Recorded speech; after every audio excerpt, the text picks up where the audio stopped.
Bonjour à toutes et à tous, chers amis et chers abonnés, et je suis très heureux de vous retrouver pour cette nouvelle vidéo où ensemble nous allons évoquer non pas un film mais un téléfilm. Téléfilm qui était sorti dans les années, au milieu des années 90, 1995 plus exactement, et que je n'avais d'ailleurs pas vu depuis sa sortie télé, et j'ai mis, je sais pas, des années avant de le retrouver, et pas plus tard qu'il y a quoi, il y a 3 semaines, j'ai retrouvé ça dans un cache. J'ai réussi à le retrouver en DVD, enfin, à pouvoir me remettre la main dessus. Et il s'agit de L'Allée du Roi, d'après le roman de Françoise Chandernagor, que j'avais lu d'ailleurs, et dont certains passages ont permis l'écriture du scénario de ce téléfilm. Et il s'agit donc de L'Allée du Roi. Alors, vous savez que je suis, avant d'être un cinéphile, je suis un passionné d'histoire. Je suis même un ancien étudiant d'histoire. Voilà, c'est ma passion.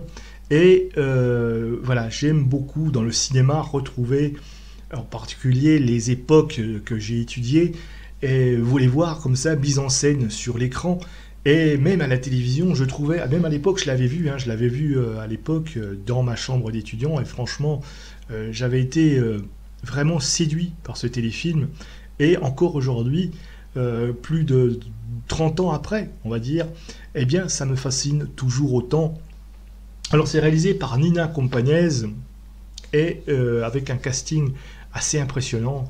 Nous avons, dans le rôle de Madame de Maintenon, nous avons Dominique Blanc, magnifique, enfin Françoise d'Aubigné, hein, parce qu'avant qu'elle s'appelle Madame de Maintenon, hein, si vous connaissez l'histoire, elle est passée par plusieurs amants et maris, avec un Didier Sandre qui joue le rôle du roi Louis XIV, qui est absolument incroyable, qui est magistral.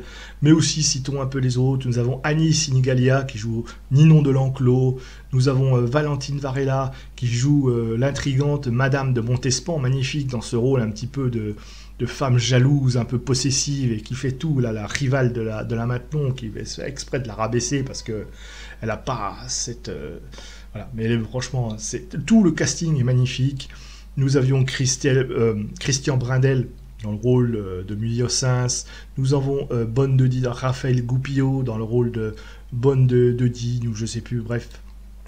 Nous avons bref un grand casting avec tous les personnages qui incarnent vraiment tous les personnages.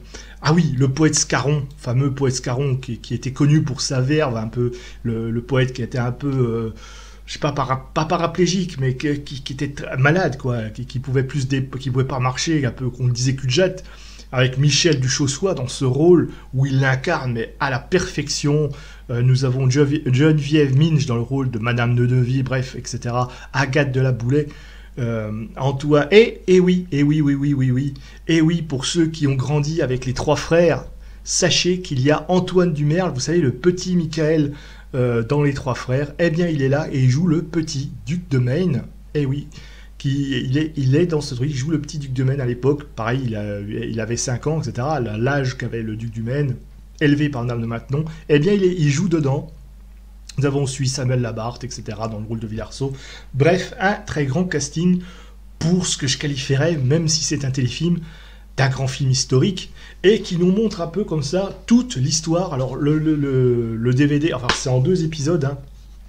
Hein, vous voyez, c'est un petit peu en deux épisodes, double face comme ça, où vous avez comme ça, vous partagez l'histoire de Madame de Maintenon, Françoise d'Aubigné, qui est née un peu, on va dire un peu, je dirais dire pas pauvre, on va dire, mais presque, quoi. Et qui va comme ça gravir les échelons avec beaucoup d'humilité jusqu'à se hisser bien au grand sommet de la société, et fréquenter Versailles, après avoir fréquenté les cercles un petit peu littéraires, un peu comiques du poète Scarron. Elle va ensuite fréquenter la cour, elle va même savoir s'effacer devant les maîtresses officielles du roi, hein, qui étaient là, qui tenaient salon, et puis elle devait rester à l'écart, s'occuper des enfants, enfin des bâtards du roi, et tout et tout. Et c'est absolument génial, on revit cette histoire, et surtout, Ah, franchement, surtout, il y a la langue. La langue, le français un petit peu, on va dire, précieux du XVIIe siècle qui retranscrit comme ça dans les dialogues. C'est savoureux, c'est agréable à écouter. Alors, il n'y a pas de comparaison, mais bon, je sais qu'on était dans un genre différent, mais franchement, j'aimais pas. Par exemple, dans un film comme Jeanne du Barry, le dernier, le récent, là, de Manuel, je sais plus, bref, bref, j'ai plus son nom, je n'ai pu retrouver cette richesse de langue qu'il y a ici. Et pourtant, ce n'est qu'un téléfilm, mais il y a cette richesse de langue qui rend hommage au français tel qu'on le parlait au début 18e siècle. Et ça, j'adore. Parce que, oui, c'est très bien écrit, hein, le texte déjà de François Chandernagor, et ensuite, voilà, retranscrit au scénario. Je ne sais plus qui est au scénario, peu importe, mais franchement, très beau travail d'écriture, très bon choix d'acteurs, avec des acteurs qui sont plutôt habitués un peu à la scène théâtrale, hein. Je pense à Michel Duchossois, par exemple, qui joue le poète Scarron, dont on sait qu'il était connu par ses bons mots, qui souffrait le martyre, mais ça se voit, hein, ça se voit dans le film d'ailleurs, il l'incarne très bien, hein, on le voit qu'il est là, et effectivement, Scarron c'était un poète qui a tiré une bonne société de Paris, qui aimait les bons mots comme ça, un petit peu ce côté comique, un peu ironique, et c'est là qu'elle a travaillé un petit peu, à le jouer un petit peu, à aiguiser son esprit. Et alors que l'homme devait souffrir le martyre, hein, puisque je rappelle qu'il avait une déformation des jambes, et puis il était tout recroquevillé dans une espèce de chaise pour bébé, comme ça. Mais il avait gardé toute cette faculté, tout cet esprit, toute cette force qu'il n'avait pas eue, qui lui faisait défaut dans ses jambes, et bien il l'avait mis dans son esprit, et il sortait des phrases mieux que voilà, c'était des pics qui sortaient comme ça, acérés à ses ennemis, il les dégommait d'un trait de plume. Et franchement, c'est là que d'ailleurs, qu'est-ce que Madame de Maintenon, enfin la future Madame de Maintenon, Françoise d'Aubigné, s'est un petit peu forgé cet esprit littéraire qui ne l'a jamais quitté jusqu'à la fin. Alors la reconstitution, hein, très belle reconstitution d'époque, avec les costumes, tournée à Versailles. Et oui, il faut le savoir, ça a été tourné intégralement à Versailles. C'est pas des décors de studio, on est vraiment dans Versailles. Alors oui, on en a fait depuis, mais là on avait vraiment Versailles. D'ailleurs, il remercie le domaine public de Versailles d'avoir prêté le château pour tourner ce film. Le film fait en gros, téléfilm fait au gros à peu près plus de 4 heures. Je vais dire, si vous voulez vous regarder, si vous arrivez à le trouver, je pense que ça doit se trouver facilement, hein, sur le site de la Fnac. Bon, vous tapez l'Allée du Roi, téléfilm, vous allez certainement le trouver. J'ai pas testé, mais voilà, je pense. Moi, j'ai réussi à le trouver en occasion, donc quelque part, bon.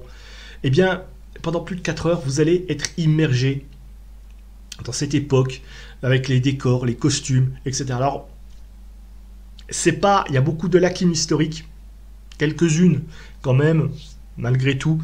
Bon, c'est pas un livre d'histoire. Si vous voulez connaître vraiment l'histoire du XIV, je vous conseille le livre de François Bluch, qui est une somme qui s'appelle Louis XIV, tout simplement. Vous allez retrouver non seulement Madame de Maintenon, mais sur une pile, que c'est comme ça, vous allez retrouver traverser tout son siècle. Ce qui manque, par exemple, ce que j'aurais aimé voir dans ce téléfilm, c'est l'histoire de la fistule anale de Louis XIV. Oui, bon, je sais, ça fait rire tout le monde avec par exemple le God Save the Queen, enfin Dieu sauve le roi de Lully, parce qu'après quand il a guéri de sa fistule anale, bon, il n'en parle pas.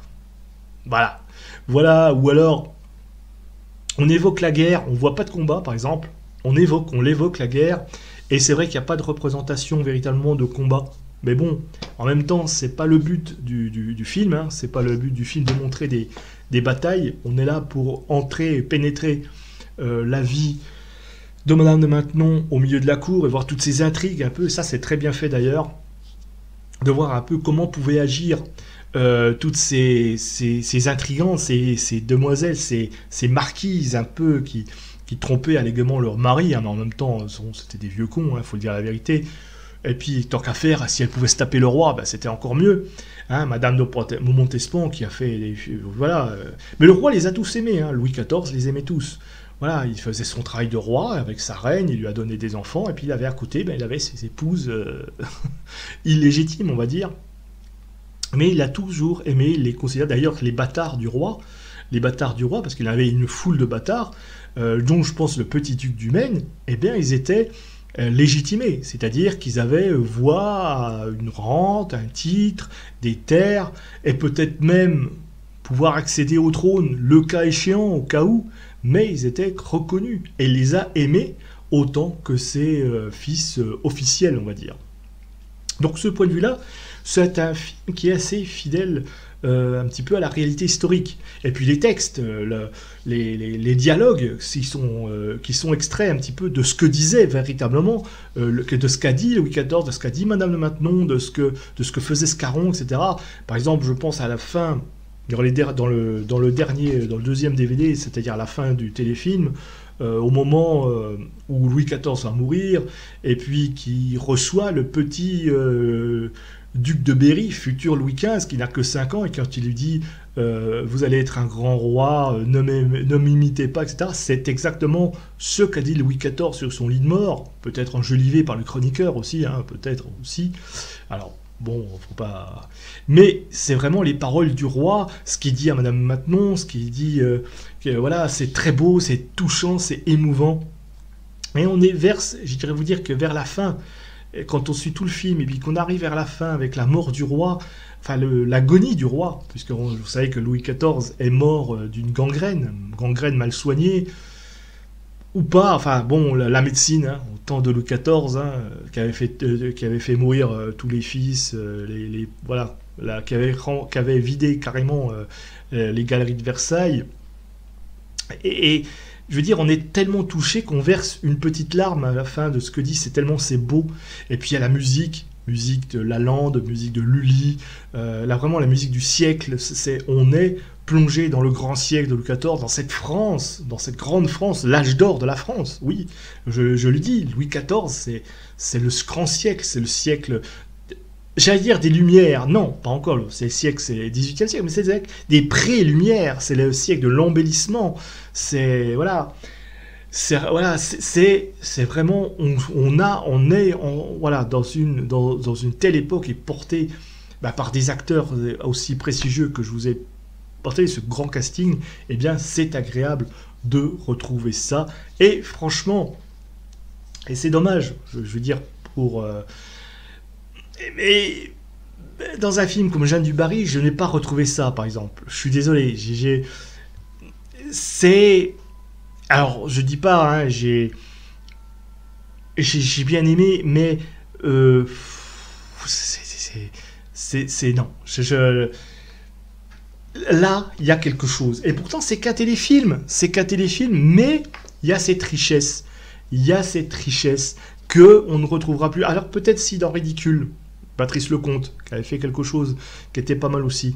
Mais voilà, quand on veut faire, en France, on veut mettre en scène son histoire, je pense qu'on peut y arriver. Alors, peut-être, voilà, quand on se donne le temps de créer, eh bien on arrive à faire quelque chose, des petites merveilles comme l'Allée du Roi. Alors, je vous dis, hein, mais c'est pas... Voilà, si vous êtes passionné d'histoire, si vous aimez l'histoire, c'est très bien fait. Bon, je vous dis, il y a des petites choses qu'on aurait mieux aimé voir, un petit peu, l'histoire, des choses, des petits détails, mais c'est vraiment infime comme détail. Si vous êtes néophyte, vous allez tout de suite entrer, vous allez apprendre pas mal de choses, enfin, dis-moi l'essentiel, un peu la jeunesse de Françoise Aubigné, c'est une enfance très pauvre, comment elle s'est élevée, comment elle a gravi, et toujours avec cette humilité au cœur jusqu'à la fin. Et franchement, c'est superbe. C'est vraiment, je vous recommande, L'Allée du Roi de Nina Campanese. Très, très beau film. Si vous êtes passionné d'histoire, eh bien, vous allez apprendre beaucoup. Enfin, si vous savez déjà, vous allez apprécier. Si vous êtes néophyte, vous allez vraiment découvrir pas mal de choses, du moins l'essentiel. Profitez d'une belle histoire d'amour, faite tout en humilité aussi, avec une dame qui est restée fidèle à ses hommes, je veux dire, autant au poète Scarron, qu'elle a assisté, qu'elle a aimé d'une certaine manière, jusque dans sa souffrance, et aussi souffrance qu'elle va retrouver dans le roi Louis XIV. Elle va rester au bout, et puis elle va, comme ça, s'éteindre avec la main d'une enfant de Saint-Cyr. Oui, Saint-Cyr, c'est l'école qu'elle a créée. Oui, Saint-Cyr, c'est pas un lycée militaire à la base, hein, c'est l'école que Madame de Maintenon a créée. Elle est devenue la directrice pour recueillir les filles des familles nobles pauvres. Il y en avait beaucoup. Contrairement à ce qu'on pense, les nobles n'ont forcément d'un peu loin. Bref, on va la retrouver. Elle va mourir comme ça dans cette école de Saint-Cyr, enfin dans ce couvent de Saint-Cyr, puisqu'à l'époque c'était un couvent qu'elle a fondé, cette institution dont elle a été la première représentante, avec la main d'une enfant. C'est beau, c'est puissant. Et puis elle va retrouver comme ça sa dernière image, elle va retrouver l'allée du roi, où le roi venait la chercher. Et puis voilà, le téléfilm s'arrête sur cette image. Et c'est vraiment magnifique. Un très bel hommage à Louis XIV. L'allée du roi de Nina Companese à redécouvrir ou à découvrir si vous ne le connaissez pas et si vous aimez la France de ce grand siècle. Sur ce, mes amis, eh bien, je vous souhaite une bonne soirée, un bon visionnage, et puis likez, partagez. Dites-moi si vous aimez si vous avez apprécié, si vous aimez ce téléfilm, si vous aimez ce siècle, voilà. Et je vous dis à bientôt pour une prochaine vidéo.